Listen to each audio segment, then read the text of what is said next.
We're very happy to welcome the team from McDonald Observatory at UT. So go ahead and take it away, guys. All right. Just share this. There you go.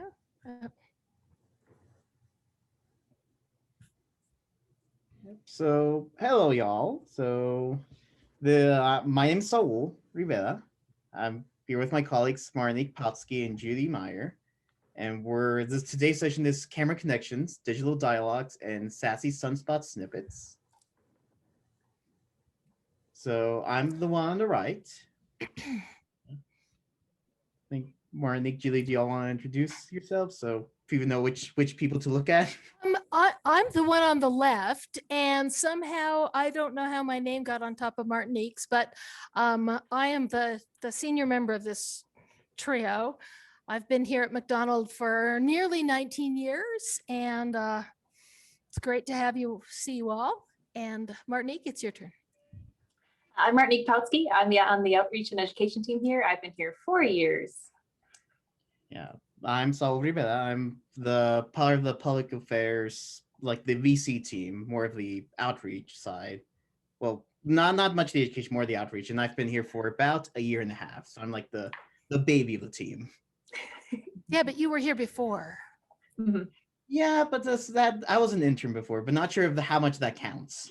Yeah, we have a big deal. We wanted to keep you around. Oh, thanks. Yeah. So to start off, where are we? So the McDonald Observatory is part of the University of Texas at Austin, but we are actually very far away from Austin. We're in West Texas, out by a small town called Fort Davis, and it's very open area, very few towns nearby, and here's just a image of the observatory itself. Mount Locke, which contains 2 of our larger research telescopes, the Harlan J. Smith telescope on the right, and the Olive Thruway telescope on the left. And the silver dome in the background is on Mount Fowkes. It's our Hobby Everly telescope, the largest telescope on site at 10 meters in diameter. And one big thing about the observatory when it was founded is that when the money was donated to build the observatory, there was a strong focus on public outreach. That's something William McDonald wanted. So we do lots of programs at the visitor center down below. Typically, the programs we would offer are solar viewing programs.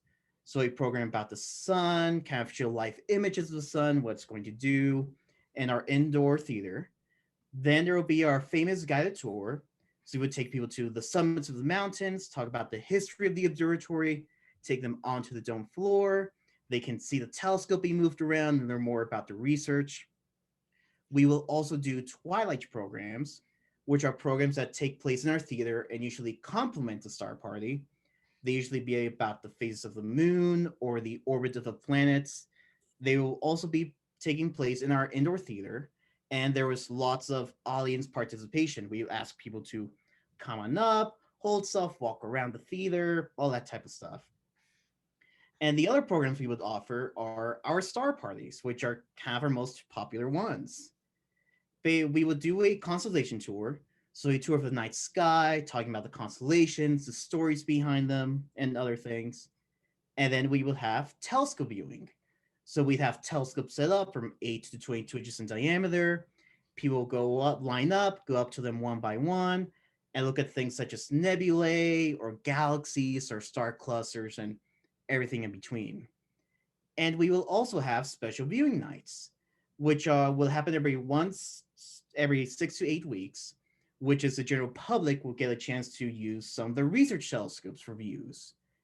We would use the 107-inch, 82-inch telescope, and 36-inch telescopes. As you can imagine, though, since the pandemic hit, there had to be a lot more changes. So to start off with, we had to move to only outdoor programming. So we didn't want people in a small cluster closed area for long periods of time. So any programs that were only indoors, such as a solar viewing program, special viewing nights, and twilight program, we had to do away with them. and some of the other programs that had an indoor section, such as the guided tour going onto the dome floor, or the star parties if it was a rainy night and we do indoor programming, those also had to be removed. So kind of in adopting the outdoor programming, we just, for the guided tour, we basically kept all the components of the guided tour, kept talking about the same things, just that we removed the aspect of going onto the dome floor. Also, with us doing only outdoor programs, that produced a new challenge. Their weather was a lot more of a bigger thing that could affect the quality of the tour. If we had rain or windy weather, well, once you get on the dome floor, that isn't something you have to worry about anymore. But we don't have that luxury anymore. So something we started doing was sending out weather warnings and advisories. If we had an idea of how strong the wind would be, or if it would be cold temperatures, we will send out a text message and an email to everyone that had a reservation for that program, saying, hey, wind speeds are projected to be between 10 to 30 miles per hour and might be a wind chill in the 30s. Make sure to wear appropriate clothing. Once we introduced that, we saw a lot more people enjoying the program and not being as concerned about the cold weather, which was more of an issue early on in the year when just we'll have sometimes in the 20 degrees by nightfall, since our programs were still at night. Another thing we had to do was we had to greatly reduce our capacity. So following with UT guidelines, so at the start, our guided tour program was reduced to 25% of its original capacity. Originally, our limit was 43, but we had to reduce it down to 10. Now that things have been going better, it's gone up to 15, but still pretty low compared to what it used to be. And we also had to do the same thing for our nighttime programs, our star parties. So our amphitheater seating was reduced to make sure there is enough social distancing between rows. And the limit of the program was greatly dependent on the group size. At first, we did something which was viewing in our patio area. So we will have seats set up in our patio and project live views of the telescope onto a screen. But our limit was that patio. And to ensure social distancing, we could have, if everyone was in singles, we'd only be able to fit about in the 20 people, maybe 30. If everyone was one giant group, we could technically fit 70 people in there. So we actually had to start experimenting with the capacity limits, such as what are the group sizes we can go up to. We will have to arrange the seating in a certain way for maximum capacity. And as time went on, we were able to expand these limits. Then we introduced a program layout. We changed our layout. Instead of the Constellation Tour and viewing being one single program, we offered Constellation-only tickets, and then we could have more people at least be able to come out to the observatory. From then on, the limit of the number of people that could attend an amphitheater program, the Constellation Tour, was dependent on building capacity. If our max capacity of the building was 50, our limit was 50. If it was 80, our limit was 80. And when we actually had to close back down in November, around Thanksgiving, due to cases growing. And once we reopened, we kind of went back down to the minimum capacity of 30. To adapt to this new limit, we had to remove the viewing portion, at least for now, and do 2 Constellation tours and have enough staggered time between so we could have more people visit while still be socially distanced and not crowd up. And kind of going back to the viewing portion, we started incorporating more technology. Before, we would just have the telescope set up, people will go up and look through them, but telescopes are points of lots of contact, so instead, we kind of bring the views they'd see through a telescope to them. We actually have a camera attached to one of our telescopes, our 16-inch telescope. Then that will connect to one of our other computers at the visitor center, which was connected to a projector, which will then project the live views of that telescope onto the screen. The guests could still see some really cool live views, And some people even said they enjoy it more. They could see details that their eyes wouldn't have been able to see due to their not being well adjusted or just eye visions or any other things. And kind of the main thing we kept in mind during all of this is emphasize what we could actually offer. Our night sky.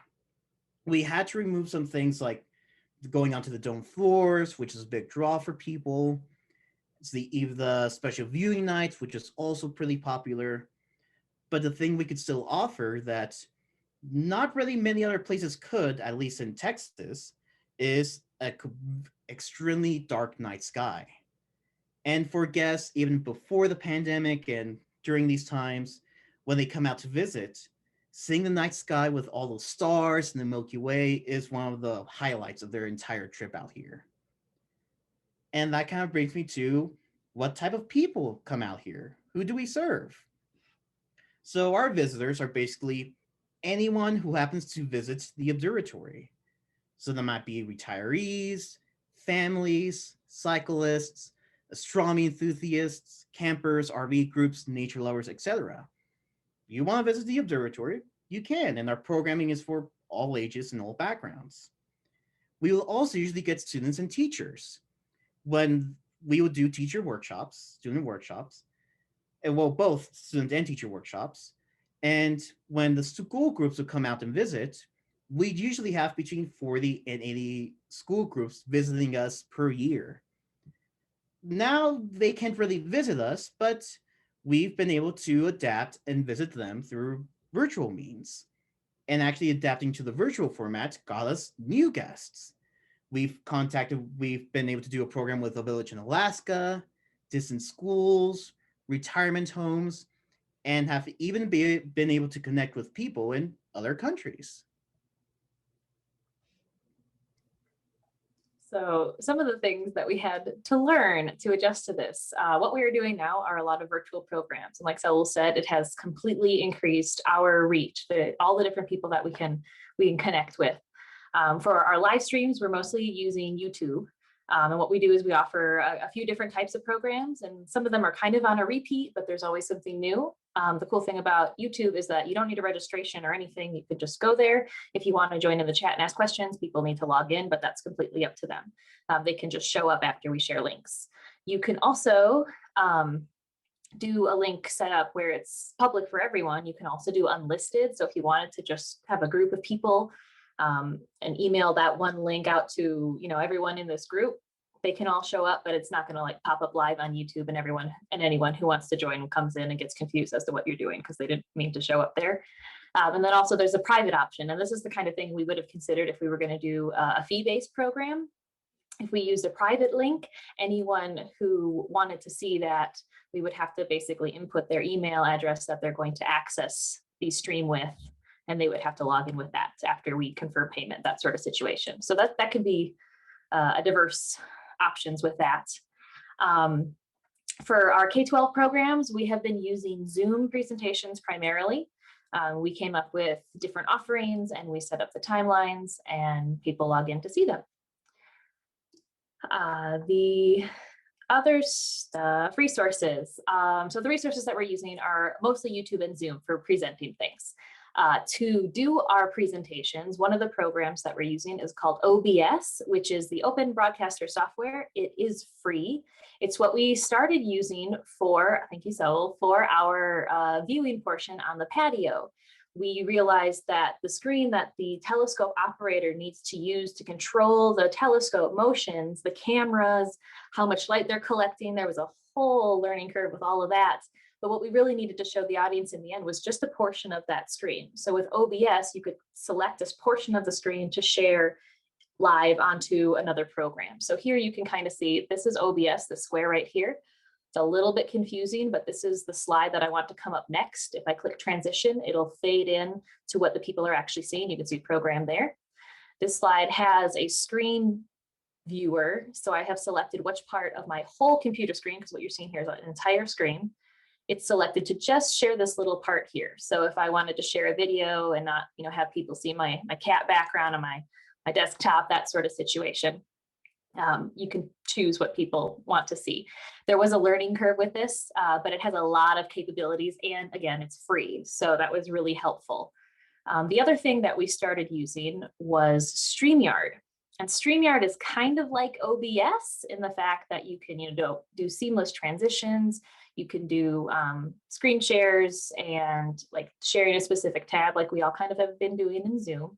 It doesn't have a way to select just a specific portion of the screen, but it's very helpful in the fact that you can easily get like guest speakers in there. If you have your own StreamYard account, but you want someone to log in and chat with your viewers for a little bit, you send them like a guest link and they just click in. They don't have any access to all the buttons or anything, but they can see what's going on the back end while you stream live to YouTube, which is what we do. But you can also with StreamYard simultaneously stream to multiple platforms like Facebook Live, YouTube, LinkedIn. We haven't done those. We mostly just use YouTube, but you can see here the StreamYard interface. It's a lot more simple. And I know StreamYard does have a free portion. We have purchased a paid subscription. So there is a difference between what is involved in both of those, but you can see down here, these are the options for the different kind of screen setups. Me and Saul used this just earlier this week on our HET live stream. So we use this one a lot where it would have been both of our pictures here and then my screen share right there. We can make the screen share big. These little tickers are really nice. You can have something go across the screen. You can see right here, questions, post them in the chat. That kind of went across the screen. It creates a more engaging environment. Also, with the way you can set it up with YouTube, you can click this comments button. And while you are presenting via YouTube and live streaming, there's a lot going on. Most of y'all are teachers. So when you're like thinking, where am I going next? What is that kid doing? Why is there gum under there? You're thinking a billion things at once. This is helpful that it all puts it all in one spot. So if you want to be looking at the comments and trying to answer things kind of in conversation as you go, this really helps you streamline what you're trying to give to your audience. So we really liked this once we got into StreamYard, and it works in your browser. So if you log into your account from anywhere, which is helpful for us because we have a number of different staff members who use it from their homes. Judy uses it in the Dome. Anyone can log in anywhere. It's not an app. You don't need a Mac or a Windows computer. It's just the URL. So that's really good. Slide. Where am I? There we go. So the other resources that I want to talk about was the social media. Since all of this, we have really upped our social media game. And we found, y'all probably have too, that different platforms work best for different things. I know we talked about YouTube for like live streaming, and that was kind of a big carrot to bite off at the beginning. Some of our team members, you might have seen Stephen Hummel on YouTube. He figured it all out for us and trained us all up on that. But other than that, we also use YouTube for like short informational videos. And even if we're not going to keep an active channel on YouTube, it's an easy place for those videos to live and share to our Facebook. So even if we weren't doing live streams, we really would have been using a YouTube account for that. Facebook is our most active platform and audience, easy to share things. So lots of engagement there, really good with images and articles and the videos, like I mentioned. Instagram has been our biggest growth of platform, I would say, other than our YouTube channel since we started the live streams, because we've been posting a lot more images. It's really image-based. There is no way to do links. If y'all use Instagram, I recommend you get a link tree. It's basically you are allowed to put one link in your bio. And if you do a link tree link, it goes to a fancy little easy to use page where you can just list different links there. So if you want people to be able to go to your YouTube stream or your Facebook page or your gift shop for your museum, they can all be linked in this one place from one link. So when you say link in bio, people know where to go, even though it's just one link in your bio. So that's a kind of a new thing we're picking up, and it's fantastic. Twitter is our least popular platform for us. And a part of that might just be with the character limit. It's less information can be shared quickly. So we can share links and we share images, but it's just not that active. One thing that we have noticed since upping our social media game is just the cropping of our images. Image sizes has been a thing. I could use paint.net or GIMP or Inkscape, the programs I use to resize images, because I think this image here, the wideness of inside that blue square, thank you, Saul, is Twitter. And if you cut off the black bars is Facebook's post image space, and then Instagram on the right is square, which is not a big deal sometimes, but if you're trying to share a picture of like someone holding up a book that you're reading at your museum, if it's square on Instagram and like thinner on Twitter, like you can end up with like really weird images of people's chins and stuff. So it's just something to pay attention to and can take a little bit more time to crop all those things out. So that's something we've been playing with. The last thing I want to talk about was just the student programming. We've tried a few different platforms. Zoom is the one we have stuck with. It's been pretty seamless for presentation. It's harder for teachers to log in. UT has our Zooms locked down to anyone wanting to join must have a Zoom account, which is a free account. You just need a login, which not all schools have students with logins. So that's been our barrier with students. But like I said, anyone can get a free account, so it doesn't have to be a barrier if you're mostly working with adult audiences. We've also tried Microsoft Teams and Google Meet. Both of those, worked. We had the issue, I think, with Microsoft Teams. There was no easy way to see all of the students. We didn't get that figured out in the one program that we quick jumped in with a teacher. And Google Meet is another one that seemed pretty seamless in use. I don't think I figured out how to mute all without a Chrome extension. So with Zoom, you can easily mute all. You can keep everyone muted. They can't unmute themselves unless you want them to. And when you're working with 60 second graders, that is the way to go. So we've been having the best luck with Zoom. We did develop different programs, so diverse, different offerings. We post the dates and times that work for us, and then we let people register via basically a Google form. We use Qualtrics, but with that, we get people's emails, we get what students and grades they have, and then we send them the Zoom link and time. So pretty simple. With marketing, we've been using an email list.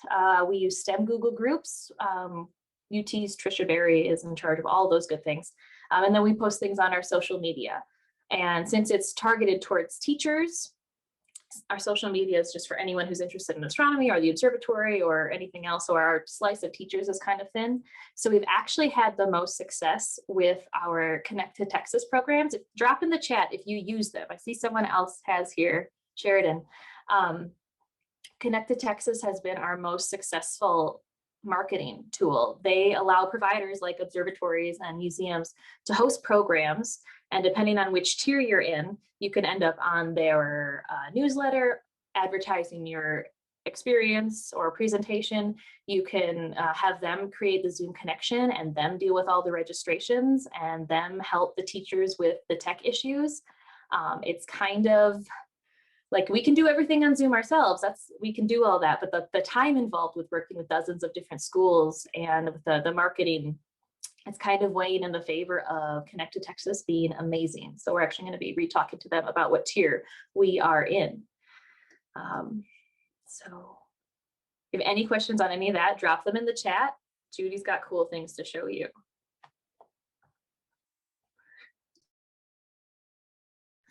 Okay, so it's my turn, and I've been fighting a little technical issue here. But one of the things that we do with students and school groups is a program where we look at the sun. And I took this picture of our dome yesterday. And what do you notice about the sky? Martinique, what do you notice about the sky? Martinique's making a face. The sky is the wrong color. That's right. The sky was gray yesterday. There is sunshine today, and I'm having a technical issue with one of my cameras. So I'm going to go to my next slide, and then we'll see. Oh, here's a picture of our telescopes. We are using the telescopes that are reserved for education, and they're in a dome. Well, you saw the dome, right? We call that dome the white dome because we're so creative. And these telescopes, and I'm gonna can we stop sharing? Yeah, what? Do you want me to talk about these telescopes while you do a trial on your No, stop sharing, and I'm gonna show you the telescopes in live. Yeah. Okay, so make me big here. Okay, so instead of my picture now, it's my telescopes, and you can see they're pointing at the sky, and the sky is kind of bright. And now I'm going to share, I need to share my screen and show you what the telescope control screen looks like. And this is how it usually goes when I'm talking to kids.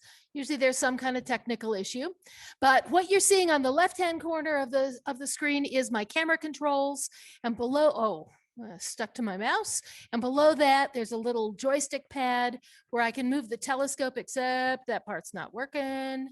And then this is a live image of the sun. Yay, right? Erin said something, but Erin is muted. You want to unmute and say what you want I to just say? said, oh, that was really cool. Oh, good. I'm glad you liked it. Well, this is a live view of the sun, and that's great.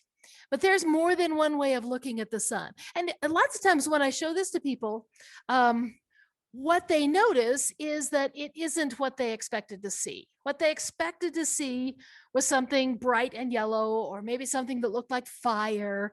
And usually what you see is a gray disc, and that's kind of disappointing, but our cameras are black and white cameras, and our telescopes are very carefully filtered. So what I'm going to do here is I'm going to switch cameras, because I have two cameras. I just have to get my camera controls, quit that, open up my other camera. I think I want that one. And our first view of the sun was visible light. So we were just looking at how bright the sun was, the disk of the sun. And the second view is a view of the hydrogen on the sun. And it is a little bit of cloudiness. So this is my preset exposure level. And looking through the clouds, we're just going to brighten this up, and it still looks very dark and horrible. Lovely. Am I pointing at the sun? Yeah. Okay, so here's our other view of the sun, and the sun did not go black. It's just that we have enough clouds that the sun is hiding from us. But that's okay. Let's try this one more time with our first camera just to see if we can get it to work.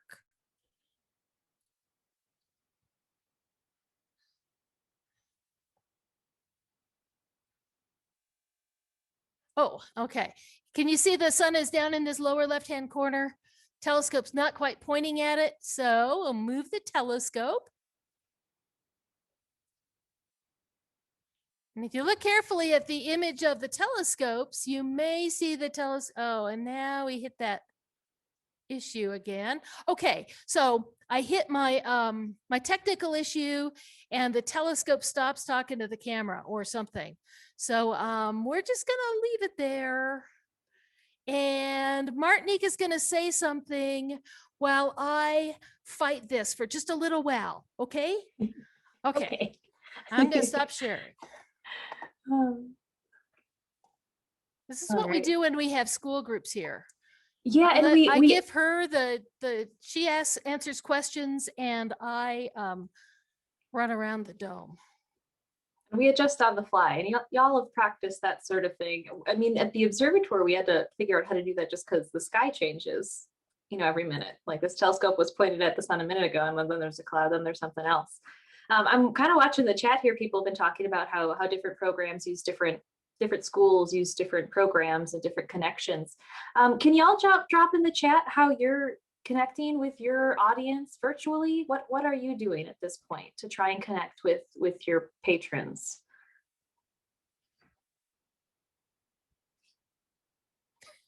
Cloud program. A cloud program. Yeah. Is that what we're supposed to call it? Live stream to YouTube. Zoom. Yeah.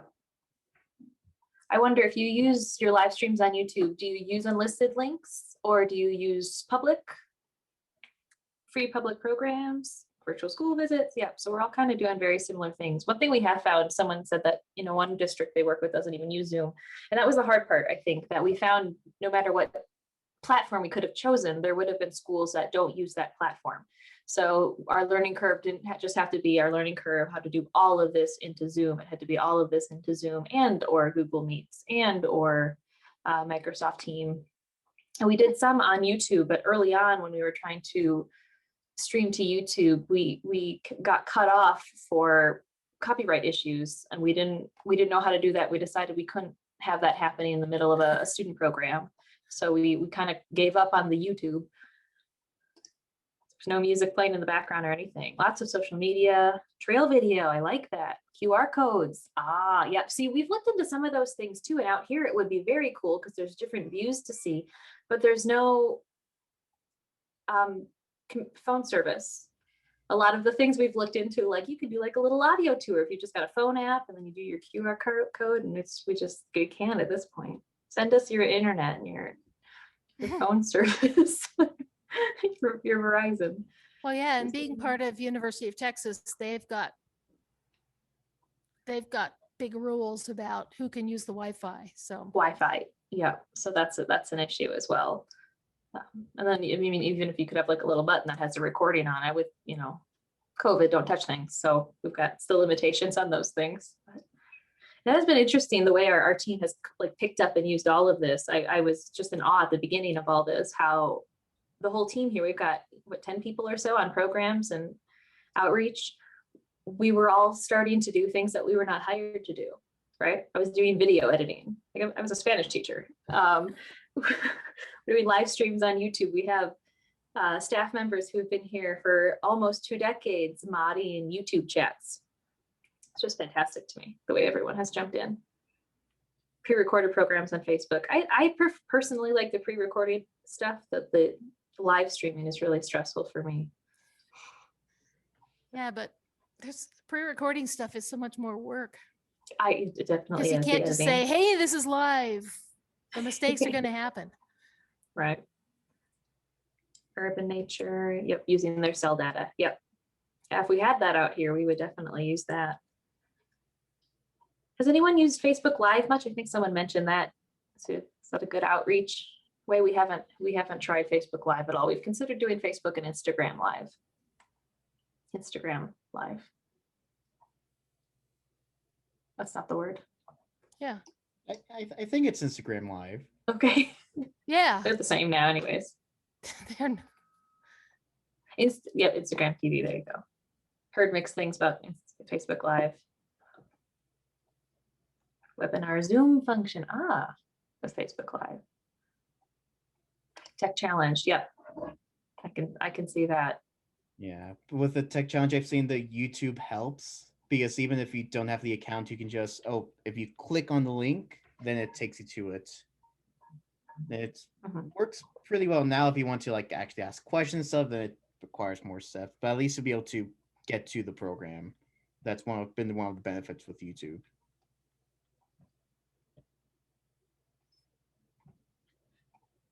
I bet you're wondering if I have the sun yet. The answer is no. Is the dome in the right spot? Oh, yeah, I think so. Good. I've done that before. I've done that too. But see, the telescopes are looking at the sun. So, yeah, I think there's a problem talking to the camera or talking to the computer that operates the telescope or something, but we have some slides. So, Saul, can we go to the next slides? Yep.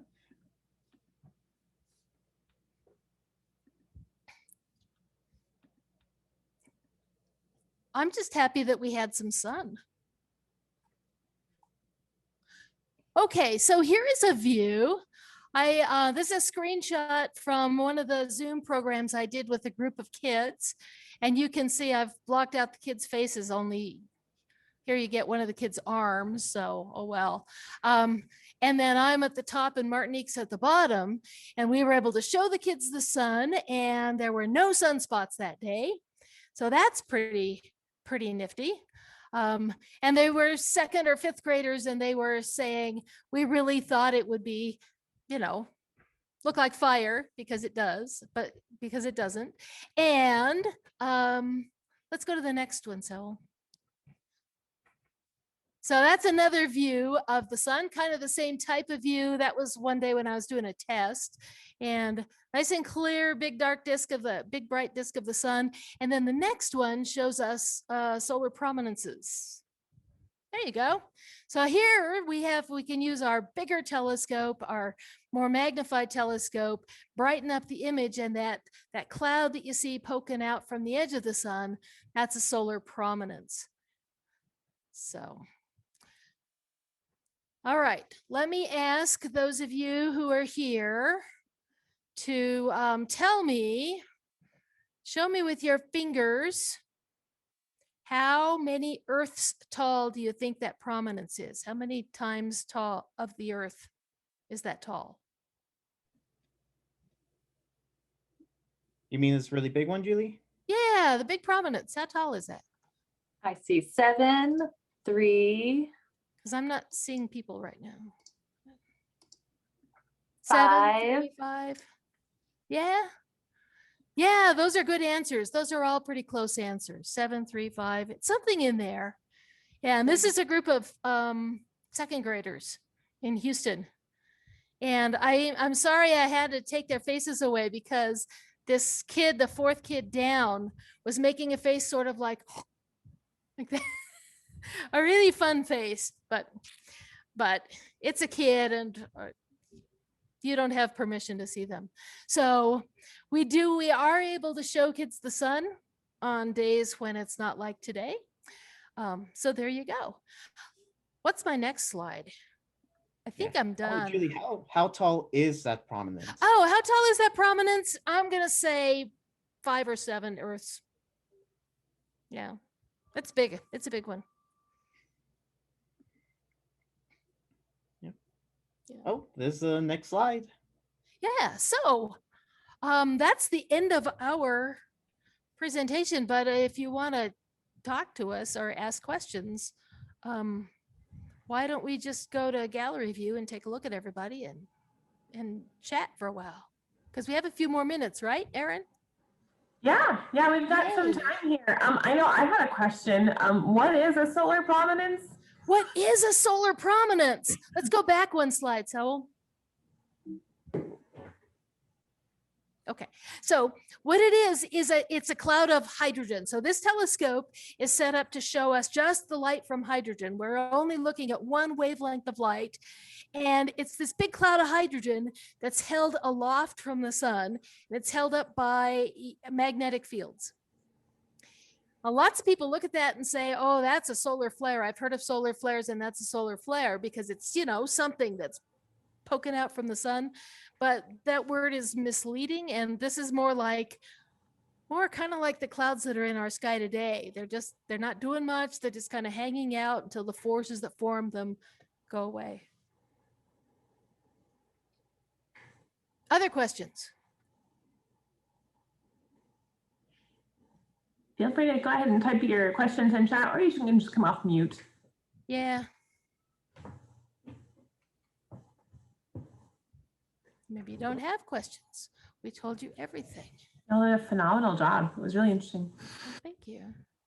So I'm just curious because my muse were just now diving into digital. So was there any other software that you guys looked into when you landed on OBS and SY? I abbreviated that. I don't know what it stands for. Streamyard. There we go. So not really. So actually our colleague Stephen Hummel, he's actually the one that kind of presented the idea, hey, we should do a live stream. Oh, I do it with OBS. Hear how it is. And he basically kind of already had experience with it and already had experience using the telescope for astrophotography. So for him, it wasn't that much of a transition to just do a stream versus just taking the picture. So there weren't really much things looked at apart from OBS. Yeah, for StreamYard. One other tool. Sorry, yeah. Go ahead. I was just gonna say for StreamYard, I wasn't sure if there was any others before they decide on StreamYard. Mm-hmm. I know one other program that we use while we're doing live streams. It's a lot like Slack, where we can all jump on a channel and chat, but it allows audio. It's called Discord, and that was Saul's idea. We use that so that our mods, right, our 3 or 4 or 5 people that are sitting in the YouTube chat, depending on how many people you have in there, it's good to have, we found more than one.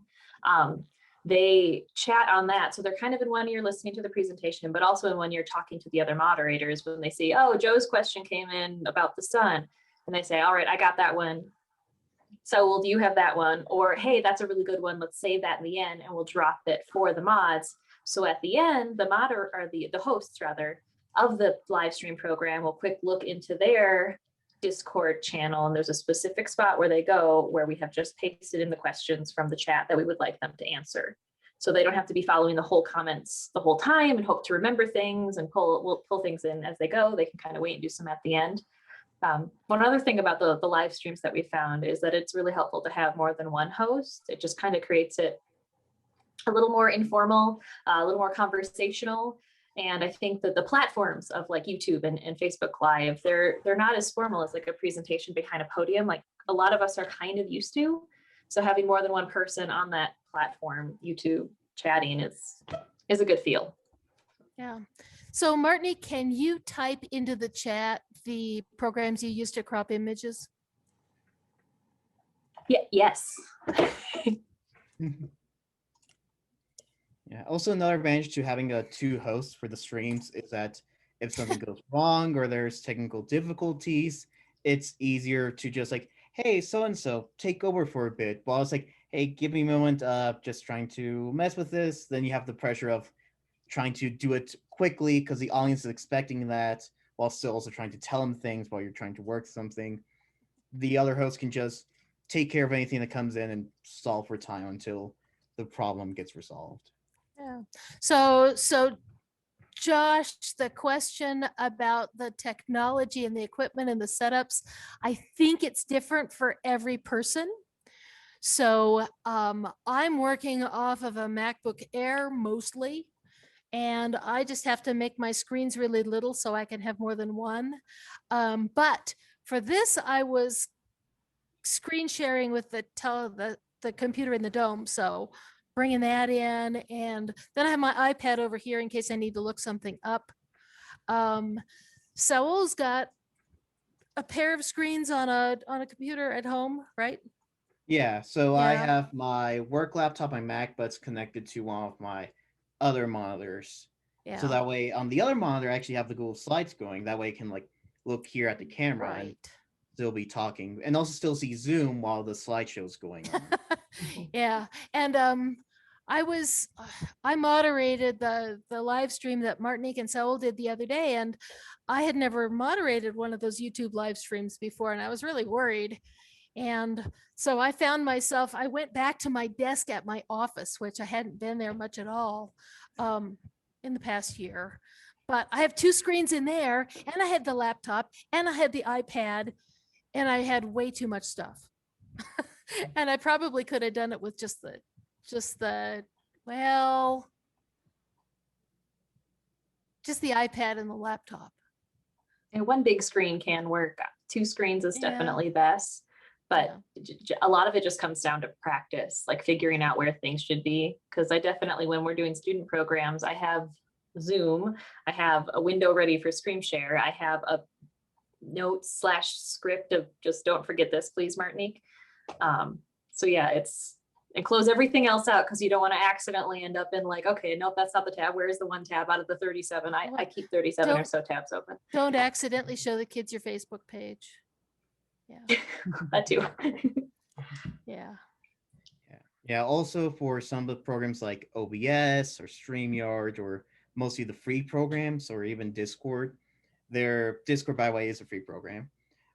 The good thing is because they are free, lots of people mess with them. So you can easily find tutorials on YouTube or just on Google.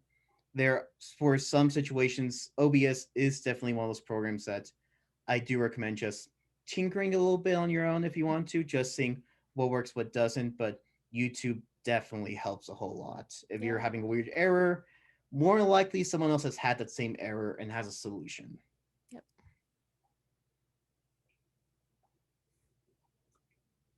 Can you jump to our last slide, Saul? Yeah. If y'all have any more questions or think of anything, certainly use our emails there. We like to teach just like y'all like to teach. Thank you for joining us. I don't know if there's anything else. Thank you. Thank you all very much. Yeah, thanks, y'all. That was really exciting. I'm really glad. Well, I'm glad we could come. It's like I applaud y'all for not just, and kind of harkening back to Christian and Greer, our opening keynote back in February, He said he doesn't allow his team to give him excuses. And so like y'all could have easily said, oh yeah, cell phone reception's really bad. We just can't do digital. And so like congratulations on not accepting that as an excuse and doing some pretty great stuff. So yay, good job, y'all.